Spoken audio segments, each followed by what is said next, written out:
호텔에 출근한 지 720시간째. 역시나 오늘도 퇴근을 못했습니다. 예? 720시간 동안 퇴근을 못했다고요? 한 달을 퇴근을 못한 거예요? 이 사태가 벌어지기 전까지는 한 번도 이쪽에서 잡은 적은 없어요. 집을 못 가는 상황에서 이제 여기서 그냥 자고 뒤에서 씻고. 아니, 일이 많아서 퇴근을 못했나요? 대체 언제쯤이면 집에 갈 수 있을까? 기약 없는 이 생활을 계속하는 이유는 집보다 호텔이 더 안전하다고 믿기 때문입니다. 시기가 지금 똑같아요 보니까. 예. 저희 신변보호 요청을 해놔가지고 스마트워치를 이제 경찰 쪽에서 이제 지급을 해주신 거거든요. 아이고. 일단 손에 울리는 것도 샀고, 요거는 이제 호신용 스프레이라고 해서 이제 눈이나 눈 주변에 뿌리고 하는 그거거든요. 그 끔찍한 공포의 중심엔 한 남자가 있습니다. 누구죠? 진상 손님인가요? 매일 밤 직원들을 위협하는 그 남자. 네, 그분이 저희 집이 어딘지를 알기 때문에 여기는 그래도 혼자 있는 게 아니라 다른 사람들이 있으니까 조금이라도 안전할 것 같아서 이쪽에서 조금 생활을 하고 있어요. 정말 한 2달 동안 제가 10년 정도 늙은 것 같습니다. 진짜 너무 스트레스 받아가지고 거기에 있는 죄책감도 사실 제가 좀 크죠. 왜 제가 직원을 잘 뽑았으니까. 그 친구를 뽑음으로써 업장에서 사실 엄청나게 마이너스죠. 호텔에 들어온 직원 한 명이 이 모든 일의 시작이었습니다. 손님이 아니라 직원이라고요? 직원. 무슨 일이죠? 여기 좀 관리를 할 수 있는 친구를 뽑아야 되니까 그래서 1월 말에 제가 공고를 올리고 직원을 뽑게 되었습니다. 호텔의 전반적 업무를 담당하는 총괄 실장직에 차용된 최동현 씨. 남다른 예의를 갖춘 청년이었습니다. 정말 싹싹하고 예의도 바른 것 같아요. 문자만 보면 일도 잘할 잘할 것 것 같아요. 호텔에 들어온 지 얼마 되지 않아 사장님의 신임을 금세 얻었다는데요. 사실 일도 잘했어요. 언변도 굉장히 좋아요. 말도 잘하고 사기순도 굉장히 좋고요. 그래서 제가 항상 좀 만족을 하고 있었죠. 초반에는. 직원들 사이에서도 언제나 솔선수범. 꾸준히 일을 자청하며 항상 직원들을 배려했다는 최 씨. 일단 같이 일하면서 항상 잘해주셨고, 뭘 부탁할 때도 너무 미안한데 이렇게 좀 해줄 수 있을까요? 그런 식으로 미사고도 되게 잘 쓰시는 편이고, 좀 말투 자체도 항상 친절하셨어요. 그렇게 직원들과 점차 친분을 쌓아가던 최 씨. 그가 항상 입버릇처럼 하던 말이 있었습니다. 입사 초반부터 건물 얘기를 좀 하셨어요. 자기네 집에 건물이 있고 요거를 세를 주고 있었다. 건물주? 호감형 외모에 재력까지 겸비했다는 그 남자. 모든 것이 완벽해 보였습니다. 그런데 저한테 갑자기 찾아왔어요. 여기 사무실로. 어느 날 최 씨가 사장에게 면담을 요청해 왔습니다. 사장님, 정말 이런 말씀드리기 좀 그런데 집에 할머니가 좀 몸이 안 좋으신 입장에 좀 걱정이 필요하게 되었습니다. 고민을 하다가 직원인데 빌려줘 어쩌바로. 직원이니까. 그런데 얼마 지나지 않아 다른 직원들에게도 같은 부탁을 한 최 씨. 급하게 돈이 좀 필요하다고 하셨어요. 제가 제 여윳돈이 200만 원 정도 있었거든요. 그러면 그걸 잠깐만 빌려달라고 했어요. 근데 부유하다고 그랬지 않았나요? 그러니까 할머니 병원비 때문이었을까요? 미안해요 이러면 부탁해서 밥 먹을 때 아직요. 내가 나가게 넘어가면은 우리 그냥 눈물의 파티를 해야지. 최 씨의 절박한 부탁을 거절할 수 없었던 직원들. 그런데 그의 요구는 점점 밤낮을 가리지 않고 이어졌습니다. 새벽 4시, 새벽 5시에 돈을 달라고 전화를 막 5통, 6통, 7통 새벽에 계속 전화를 하시는 거예요. 나 이제 급해서 그런데 나 진짜 미안하다, 좀 부탁 좀 한다 하니까 저도 잠결에 또 보냈어요. 새벽에도 늘 잠 못 이루던 그 남자. 그런데 그 무렵부터 최 씨의 근무 태도가 점점 달라지기 시작했습니다. 손님이 안 돼 계속 휴대전화만 보고 있는 거군요. 저분 자꾸 정신이 좀 어디 팔려있다. 하루 휴대폰을 본다. 이렇게 얘기를 했었어요. 휴대전화를 손에서 놓지 못하고 유독 피곤해하던 그의 모습. 할머니가 많이 편찮으신 걸까요? 집에 일이 생기면 또 그럴 수도 있긴 해요. 지정신이 아니었죠. 내가 얘기를 하면 동문서답을 하고 고민이 많았던 것처럼 항상 보였죠. 그러던 어느 날 회사에 출근하지 않은 최 씨. 그가 갑작스레 자취를 감췄습니다. 회사에 출근을 안 하시는 거예요. 알아보니까 모든 직원들한테 동거래를 요구했었던 거죠. 결국에는 진짜 이게 정말 우리가 사기꾼한테 당했구나. 9개월 만에 호텔을 뒤흔들고 사라진 그 남자. 그의 말에 진실은 있었을까? 자기네 집 건물에 있는 피쇼 전세금을 내줘야 된다고 엄청 간절해 보였죠. 평소 본인 명의의 건물이 있다며 재력을 과시하던 그였기에 더 믿었습니다. 건물주라면서요. 그러게요. 다 거짓말이었나요? 자기 통장 계좌를 보여주시면서 돈을 빌려달라 하니까 돈을 못 받을 것 같진 않았었거든요. 대충 훑어봤을 때도 몇 천만 원은 됐었어요. 최 씨의 거짓말은 여기서 그치지 않았습니다. 그가 노린 또 다른 사람들. 자기 집에 이제 세대를 산 사람, 이제 전세에 있다가 나갔는데 전세금이 모자란다고 2천만 원을 요구를 하더라고. 빌려달라고. 아이고. 야, 자영업을 하는 호텔의 단골 손님에게도 에? 하신다는 말씀을 하셨거든요. 같은 동종 업계시네요. 하면서 권리금이 올라가서 이제 돈을 내야 되는데 그 500만 원 얘기를 하셨어요. 호텔에 지원해 면접을 봤던 25 취업 준비생에게도 입사 지원자에게도요? 이용됐다고 하면서 대리급부터는 식량 등급이 필요하다 하는 거예요. 대리급으로 채용해주겠다는 달콤한 제안.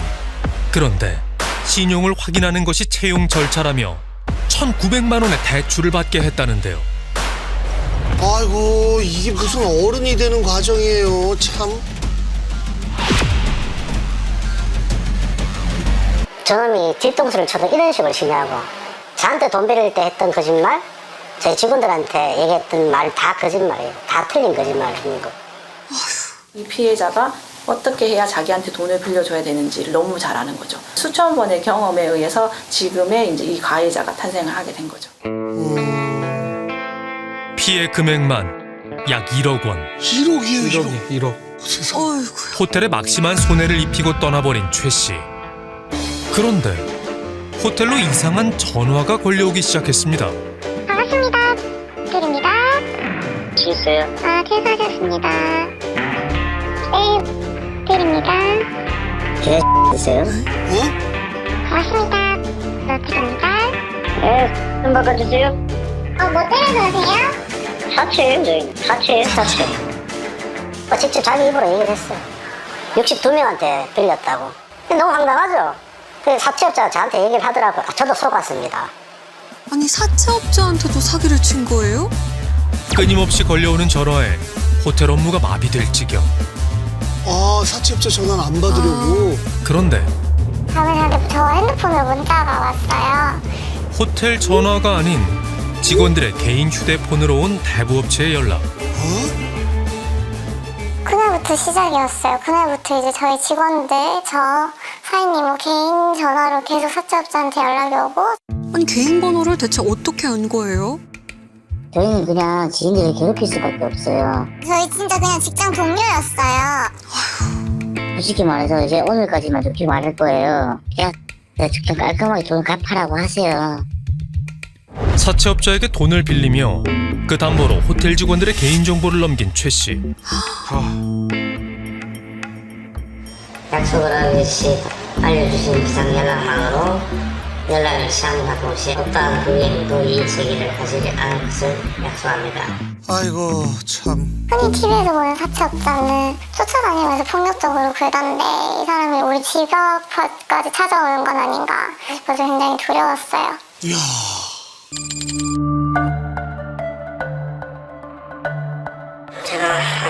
좀 스트레스 받아서 담배가 피는데 손이 떨리네요.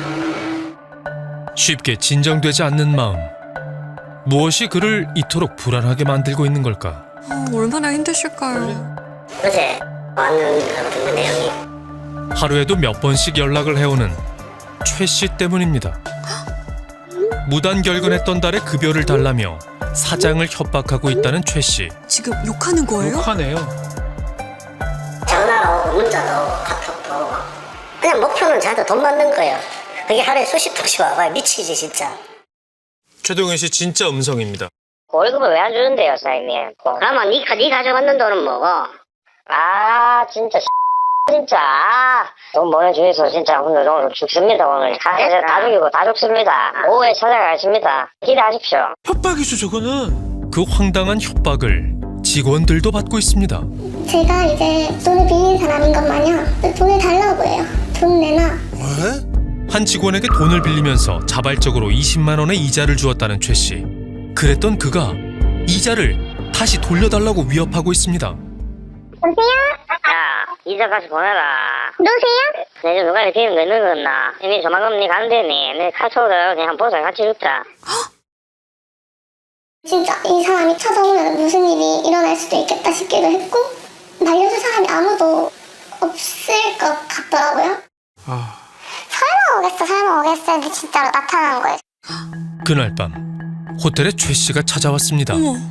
호텔에 불을 지르겠다고 협박한 바로 그날입니다. 프런트 앞까지 와서 얼굴 보니까 맞더라고요. 아, 걔가 없구나. 살해 협박 이후 나타난 최 씨. 호텔에 숨막히는 긴장감이 흘렀습니다. 무슨 일이 생길까 봐 불안해요. 와서 무슨 행동을 할지 모르니까 심장이 엄청 빨리 뛰고 손이 떨려서 그날은 정말 무서웠죠. 직원들의 연락을 받고 다급히 호텔에 도착한 사장. 그때 무슨 눈이 다 풀려 있었어요. 일어나라, 빨리 가라. 사장의 저지에도 최 씨의 난동은 계속됐습니다. 술병을 바닥에 던지며 거세게 저항하는 최 씨. 당시 직원들은 그 상황을 모두 지켜보며 지독한 공포에 떨었는데요. 그런데 최근 직원들을 더 불안하게 만드는 사람이 있습니다. 보통 부모가 아무리 자기 자식을 감싸더라도 그 자식이 죄를 지은 것까지는 감싸면 안 된다 생각을 하거든요. 직원들에게 끊임없이 연락을 해온다는 최 씨의 어머니. 왜? 아들의 잘못에 대한 사과는커녕 오히려 피해자들을 협박하고 있습니다. 나쁜 가시나 이게 누가 나쁜 겁니까, 이게?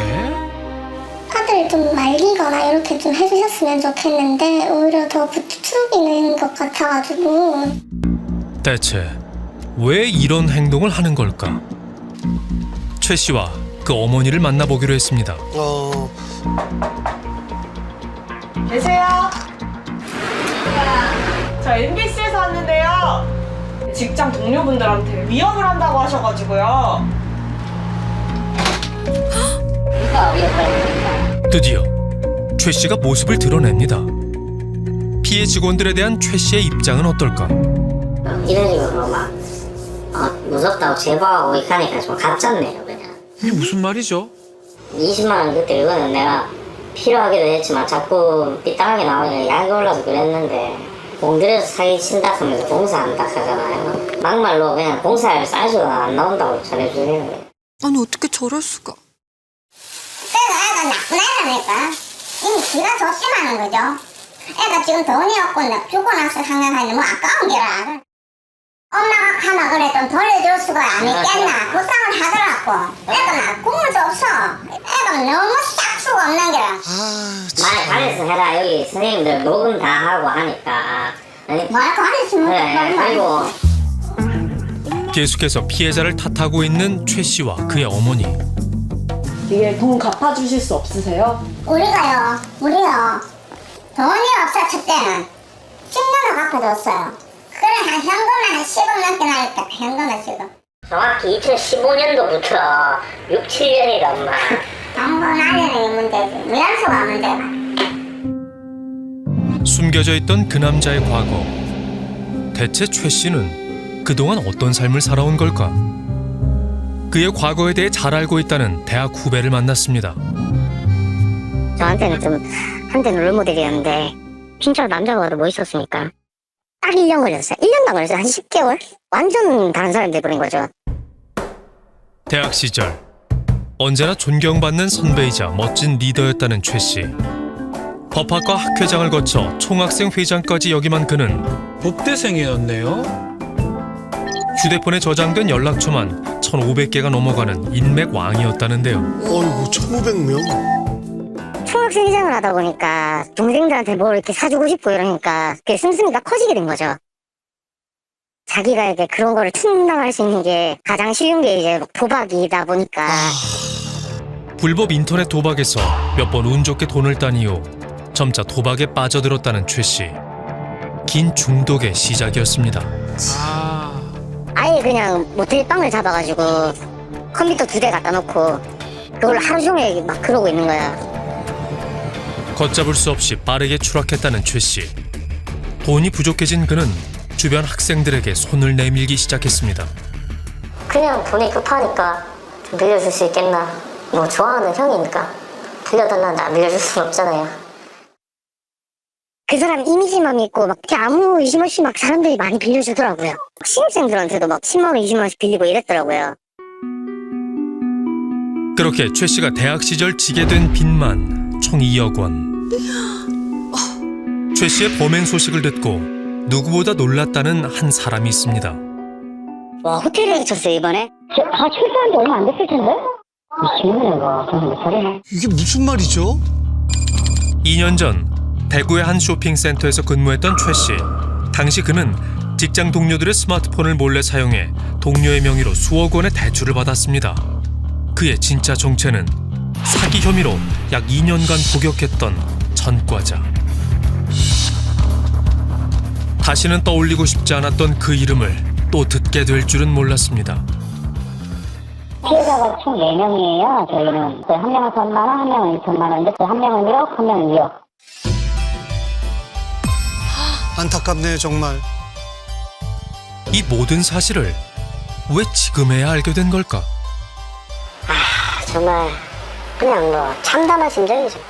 제 직장에 왔는 이유는 말 그대로 이 도박을 하기 위해서 들어왔다고 저는 생각할 수밖에 없습니다. 지금. 이제와 돌이켜보니 모든 퍼즐이 맞춰지는 것 같습니다. 얘는 핸드폰 붙잡고 살았는데 도박일 거라고는 상상을 못했죠. 손에서 절대 놓지 않았던 휴대전화도 새벽에 숱한 연락도 계속 도박했는 거네요 그때. 일반 사람이 새벽에 그 많은 돈을 통장 거래를 할 일이 사실 잘 없거든요. 아무래도 도박을 했다고 하니까 베팅을 하다 돈이 모자라서 그런 게 아닐까. 그런데 제작진에게 먼저 정식 인터뷰를 요청해온 최 씨. 무슨 말을 하려는 거죠? 먼저요. 한 6년 전부터 이제 심각한 도박 중독에 시달리고 있습니다. 평상시에는 멀쩡하다가 거기에 이제 꽂히게 되면 뭔가 그냥 다른 사람이 돼요. 최 씨가 수년째 빠져있다는 불법 인터넷 도박. 저런 사이트 다 사기입니다. 돈을 잃을 수밖에 없습니다. 온갖 꾀가 다 생각이 나요. 온갖 거짓말과 온갖 그 사기 수법들이 다 떠올라요. 제가 지금에서 빌린 사람 돈을 써보니 이번 사채 빼고 90몇 명이 되더라고요. 90몇 명. 아휴, 최 씨의 입에서 나온 사기 피해자들만 약 150여 명. 최 씨의 범행에 대한 경찰 조사는 어떻게 이루어지고 있을까? 아무래도 피해자도 많고 금액도 있고 위험성도 있다고 보기 때문에 저희는 신속하게 빨리 신병에 대해서 결정하려고 합니다. 하지만 최 씨의 생각은 좀 다른 것 같습니다.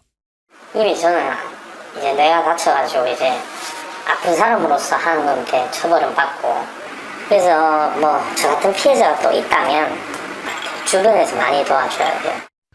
피해자라고 스스로 생각을 하시는 거예요? 피해자일 수도 있겠죠. 피해자는 뭔 소리라는? 우선은 범죄 문제를 도박이라는 것으로 합리화를 너무나 잘 시키고 있다라는 생각을 했습니다. 저는 두 가지 문제가 이 사람한테 다 있다. 도박 중독 문제도 있고 한편으로는 범죄를 학습해서 범죄자의 성향을 가진 것도 있다. 이렇게 저는 판단합니다. 그런데 최 씨가 제작진에게 인터뷰를 요청해온 진짜 이유가 있는 것 같습니다. 그런 건 있나요? 뭐가요? 어떤 거 있어요? 뭐 출연료 이런 게 있는 거예요? 받으면 좋기는 하죠. 어려우니까. 최 씨와의 만남 직후 전화가 걸려왔습니다. 수고 많으셨습니다. 네. 아 참. 네. 출연료 제가 얼마 안 돼도 괜찮은데 만약에 받는다면 알려주신다 싶어서. 주지 마요. 다른 촬영 중에도 잠깐만요. 스 같은데. 안녕하세요. 대략 언제쯤인지 알 수 있나 해서요. 아, 뭐가요? 출연료. 돈이 필요하다며 계속해서 출연료를 빨리 지급해달라는 최 씨. 야, 또 어디에 쓰려고. 저희가 근데 출연료 드리면 또 하시는 거 아니에요? 뭐 출연료 단위가 얼마인지 모르겠지만 글쎄요. 안 하겠단 말은 안 하네요. 그러니까요. 도박에 돈이 아닌 자신의 인생을 건 남자. 이제는 본인의 행동에 책임을 지고 엄중한 처벌로 죗값을 치러야 할 때입니다.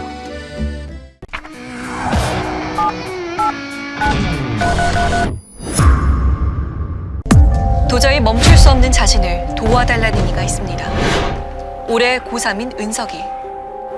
그는 19의 인생 최대 위기를 맞았다고 합니다.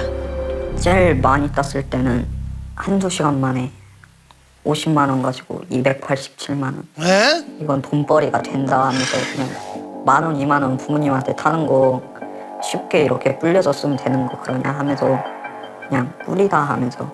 아이고. 은석이 불법 도박에 처음 발을 들인 건 고1 때였습니다. 친구들 따라 호기심에 시작했는데 돈 따는 재미를 알게 된 겁니다. 10,000원 갖고 시작했다는데 20만 원이라는 거예요. 아, 나도 해보고 싶다. 네 하는 거 보니까 금방금방 따더만 어려운 것도 아니고. 꽁머니 2만 원 준 데서 일단 그 공짜 돈으로 시작해서 2만 원 가지고 10만 원 생겨버리니까. 청소년들 사이에서 유행하는 온라인 도박은 쉽고 단순합니다. 검은색이냐 빨강색이냐 아니면 0이냐 이걸 맞추는 건데 0은 배당이 10배고. 도박의 종류가 정말 다양한데요. 대부분의 도박이 1분 안에 승패가 갈립니다. 하루에 100번은 배팅했네요. 이게 한 페이지에 10번씩이니까 하루에 10번씩 10페이지니까 100번 배팅을 했고 시작은 9시 49분에 시작해서 끝난 거는 새벽 2시 14분까지. 아이고. 학교 통장 들고 은행을 가서 100만 원, 100만 원, 100만 원, 100만 원씩 해서 에? 한 500만 원이었을 거예요. 아이고. 다시 택시 타고 집으로 와서 엄마 카드 들고 가서 계좌이체하고 야. 해서 이틀 만에 1,300만 원 꼬랐어요. 아이고. 생각은 오로지 하나에 꽂혀 있었습니다. 크게 한번 따자. 다 이제 복구해서 채워 넣자면서. 하지만 정신을 차렸을 땐 1,300만 원이 감쪽같이 사라진 상황. 은석이와 어머니의 통장 모두 텅텅 비어버렸습니다. 아이고. 그런데 최근 국민청원에 도움을 요청하는 글을 올렸습니다. 제가 정말 잘못된 생각을 했다. 그래, 다신 안 해야겠다 이랬는데도 또 사이트에서 전화 온 거 거기에 현혹돼서 제가 그래놓고 목숨까지 걸고 그래놓고 최근에도 하고 좀 그게 위험한 것 같더라고요. 100일 동안 잘 참아왔는데 불법 도박 광고 전화에 한순간 넘어가고 만 겁니다. 2주 동안 500만 원을 또 날렸습니다. 아이고. 저희가 지금 어떤 거를 도와드리면 좋을 것 같아요? 제 상태에 대해서 알아보고 그걸 절제할 수 있는 방법하고 그런 걸 좀 알아보고 싶고 그러고 싶어요. 본인 스스로가 도박 중독이라는 거는 인정을 하세요? 네, 그런 것 같습니다. 좀처럼 헤어나올 수 없는 온라인 불법 도박. 전문기관의 도움을 받아보기로 했는데요. 도박문제관리센터가 전국에 14곳이 있는데 그곳에서 은석의 도박 중독 상태를 확인해봤습니다. 특이한 케이스예요. 숨기고 싶고 없던 일을 하고 싶은데 오히려 저렇게 주변에 알리면서 본인에게 장치를 걸어놓는 거거든요. 본인이 실수 덜할 장치, 그렇지. 실수해도 돌아올 장치를 걸어놓는. 그러니까 본인이 스스로 감시의 눈을 옆에 많이 놓는다라는 건 쉽지 않은 선택이거든요. 먼저 꾸준히 상담을 받았으면 좋겠어요. 은석의 도박 중독 수준 꽤 심각한 상태로 나왔습니다. 시작할 땐 여기까지 올지 몰랐습니다. 가질 수 허황된 꿈 같은 걸 쫓아간 거죠. 제 생각에는 그냥 눈에 보이기만 하고 절대 닿을 수 없는 그런.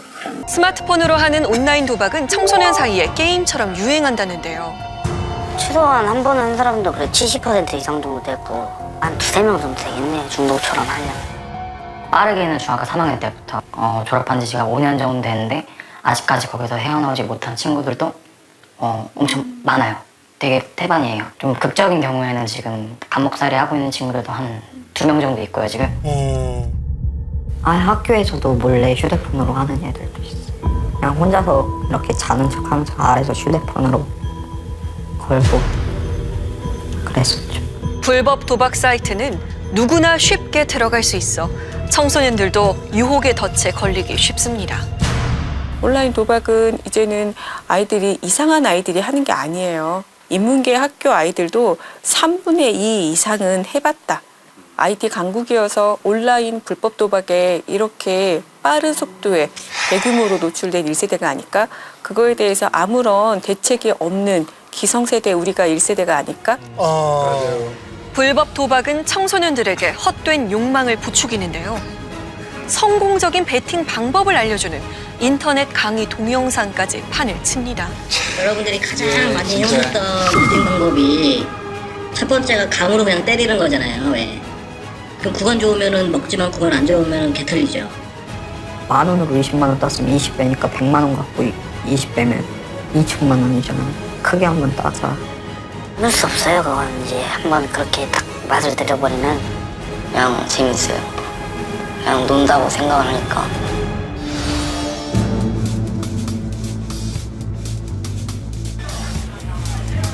현성은 중학교 2학년 때 베팅의 짜릿한 맛을 알게 되는데요. 불법 스포츠 도박이 그 시작이었습니다. 저는 옛날부터 야구나 구기 종목과 되게 좋아했거든요. 그러다 보니까 관심도 많았고 계속 도박을 하게 되니까 10,000원으로 28만 원을 땄어요. 8배당을 띄운 거예요. 그 느낌이 어땠어요? 짜릿했죠.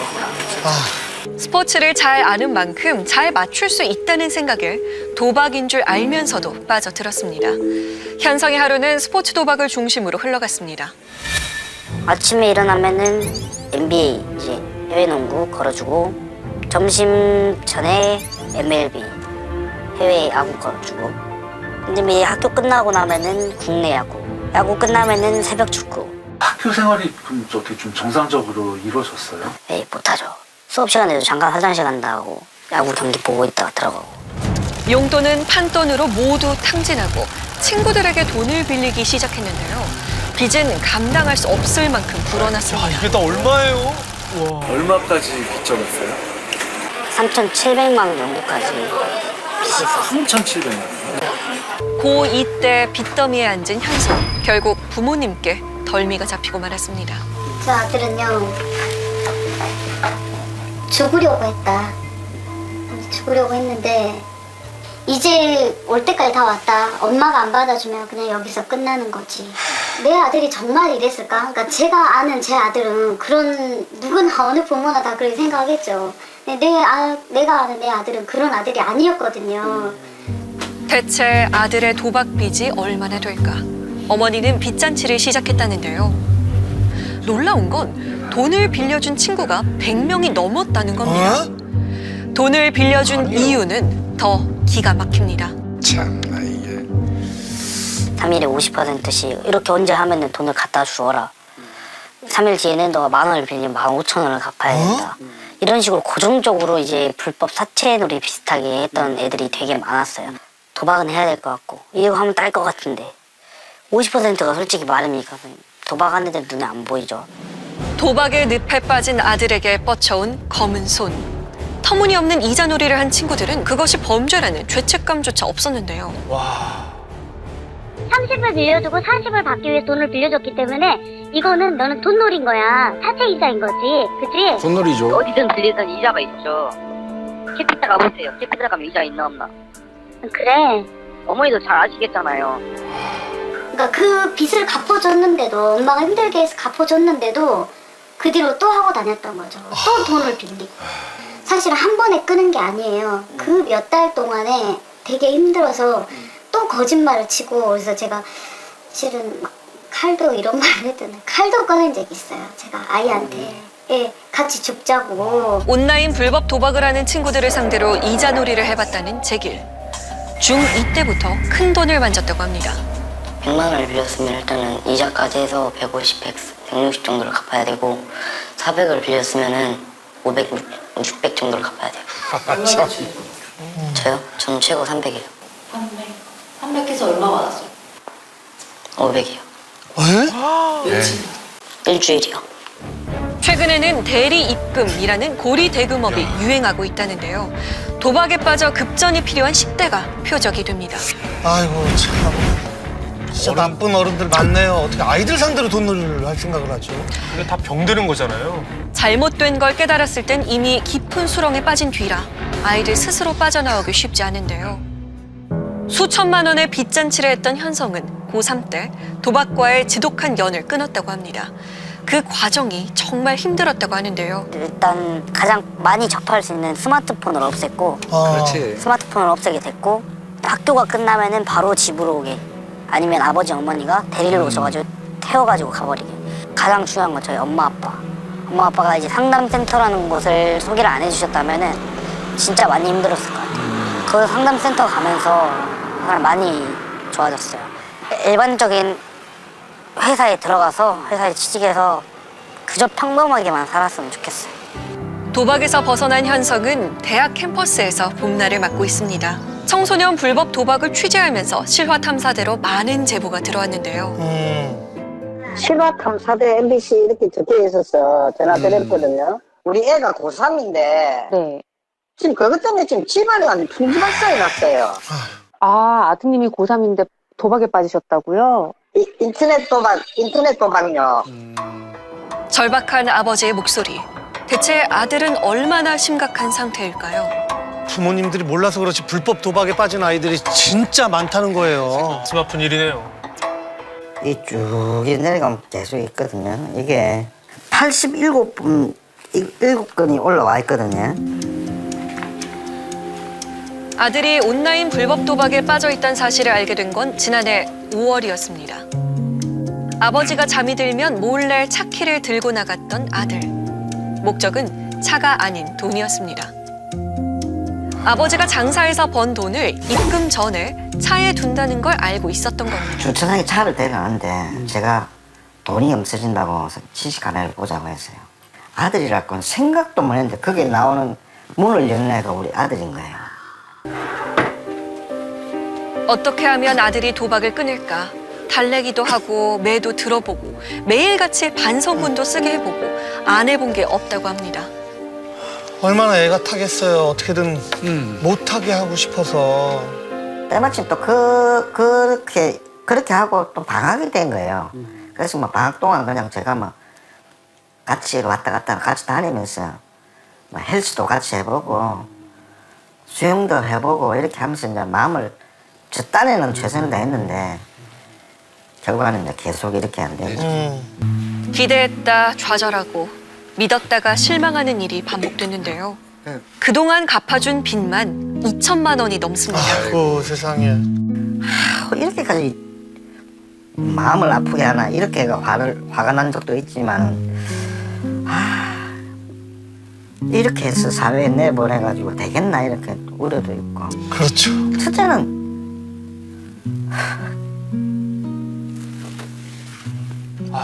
아버지 속이 정말 얼마나 마음이 아프실까요? 도박하기 전까지는요 흔한 말썽 한 번 안 부리는 그런 아들이었대요. 불쌍하잖아요. 이 아버지의 마음을 아들이 알아야 될 텐데 참.